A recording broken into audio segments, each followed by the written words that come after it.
Welcome back to my Fusion for Absolute Beginner series. Today we are going to be making this print in place hinge, and the reason why it is so small is because this is actually a test print. I'm showing you how to do a test print version just in case there are clearances and tolerances that you need to adjust for your printer. Let's get into it. First thing we're going to do is start on our sketch. Go to create sketch, hit your vertical plane because we're sketching from the side. Grab your line tool and we're going to create two construction lines on our axis lines. Grab those, check mark, enter to get out of the line tool. Go to coincident up here at the top. Select one, select your center point, select the other, select that center point. Go back up to constraints again. Go down to midpoint, select one line, select the other, and hit enter. That'll keep them from moving anywhere in case you accidentally click and drag. Now let's make them construction lines.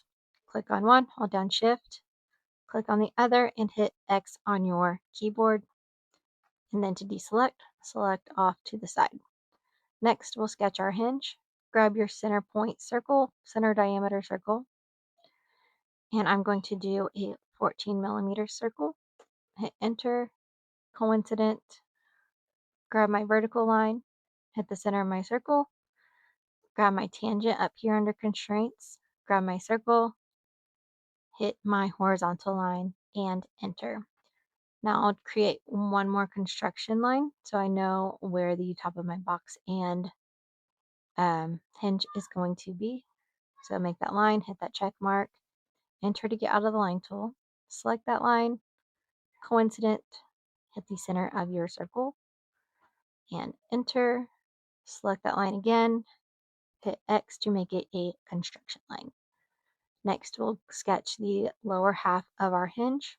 Grab your line tool, go where the line intersects your circle. I'm going to pull out. I'm doing a 0.2 millimeter clearance between my hinge and my box. This is one of the measurements you will probably have to play with. I found that this measurement kept the circular part of my hinge from rubbing up against my box.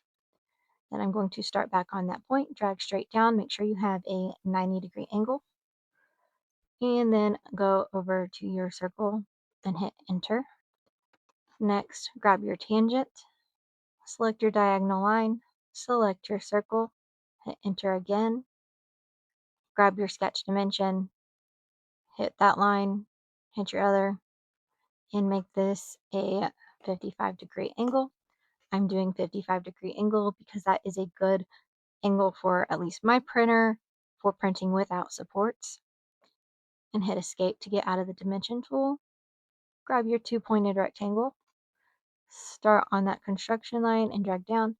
I'm going to do a 15 millimeter by 25 millimeter. Enter. Going to select this line, go to coincident, select the bottom point of my hinge. Enter again. And now we're going to mirror these so I don't have to sketch them again.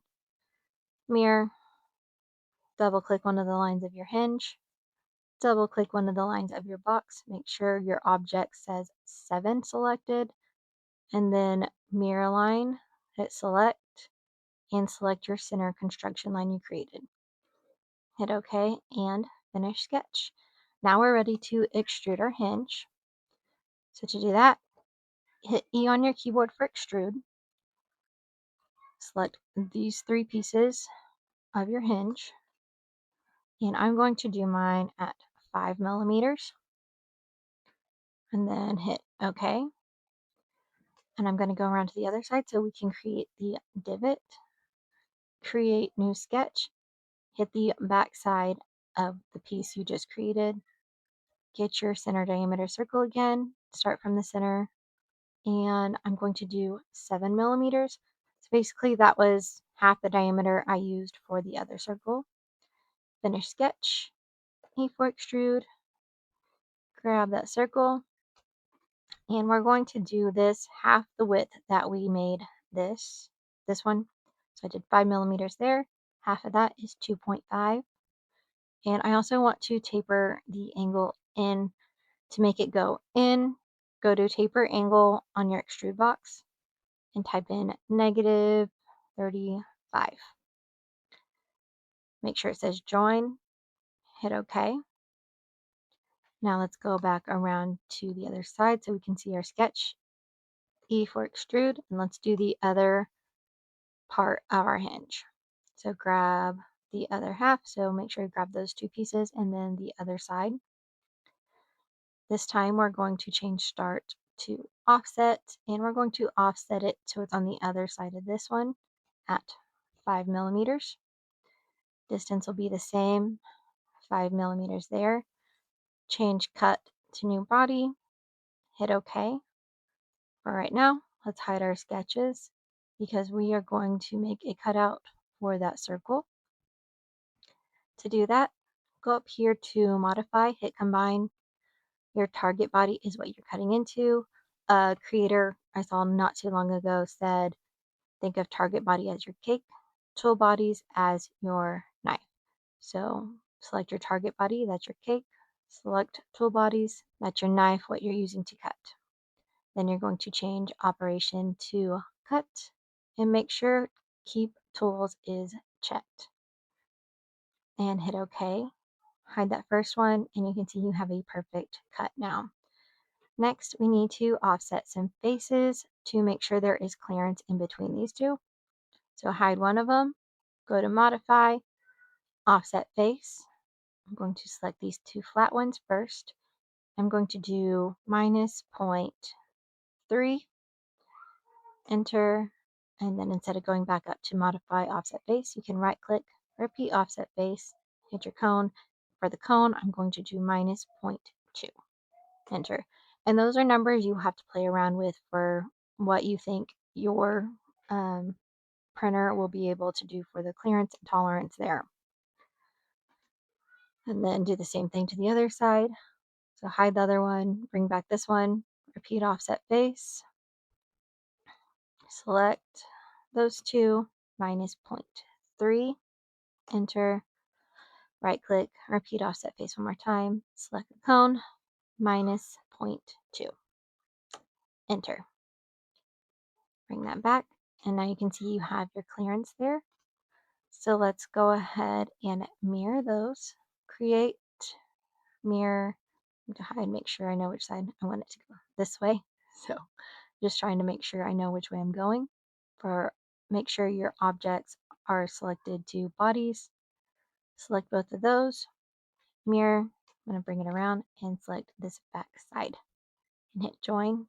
Okay. Bring back your sketch and let's extrude our little boxes. E on your keyboard, select both of those, and I'm going the width of the hinge. So I'm going to do 20. Actually, I'm going to do 21. Oops, not 201. 21, and then make this two sides. Select this one and make it 1. That way it's 1 millimeter on each side going past it. Change join to new body. Hit OK. Shell the top of these 2 millimeters. OK again. And you wanted to do new body first to shell those out so it wouldn't shell out the inside of your hinge. You wouldn't really want that. Now we can hide our sketch because we're done with it, and we will combine the boxes to the hinge. So go up here to modify combine, hit your target body, and then tools, make sure you select the hinge that goes towards the box you have selected. So I'm going to select these two, change operation to join, and uncheck keep tools. That way it doesn't duplicate these and you have unnecessary bodies. Then hit OK. Do the same thing to the other side. Select, join, make sure that's unchecked, and hit OK. Now let's go ahead and add our fillets and chamfers.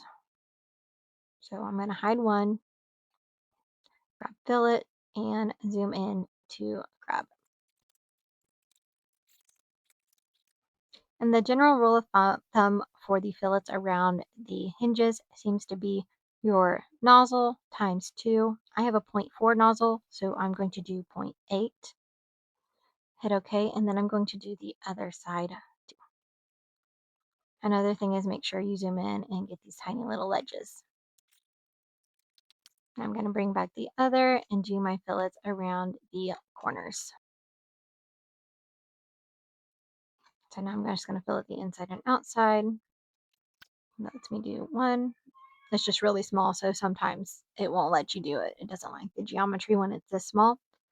So now we're going to go ahead and send this to the slicer for a test print. Before we do that, let's go ahead and save it as Hinge test. Save. And then someone last week told me you can actually take this straight into your slicer from here. To do that, you go up here to File, 3D Print, and then make sure your application is your slicer. Mine is bamboo. Then go over here to bodies. Make sure to select the folder or else it will only let you select one of them and you want both of them brought in. So make sure to select the folder. Check your refinement. Make sure it's on high and hit OK. And it should take you directly into your slicer. Once it gets up in your slicer, it's going to give you this box. Hit OK. I'm going to go ahead and change this. Hit OK there. Then I'm going to make sure I select my right printer and slice it. All right, let's go ahead and print it. And here is the final test print in place hinge. It closes beautifully and it works and it's not hitting the inside of the box. So that worked out great. And originally the plan was for me to also continue on this video and make a bigger box with it. However, when I upscaled it, I also changed the design a little bit. And so my box does not close. Instead of making you watch a video and going, sorry, this failed.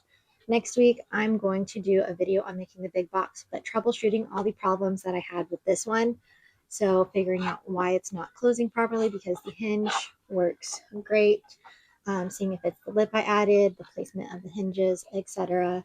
And seeing what I can fix so you don't make the same mistakes I did. So make sure if you found this video helpful, hit that like button and subscribe so you don't miss the next one. And thank you so much for watching. Bye.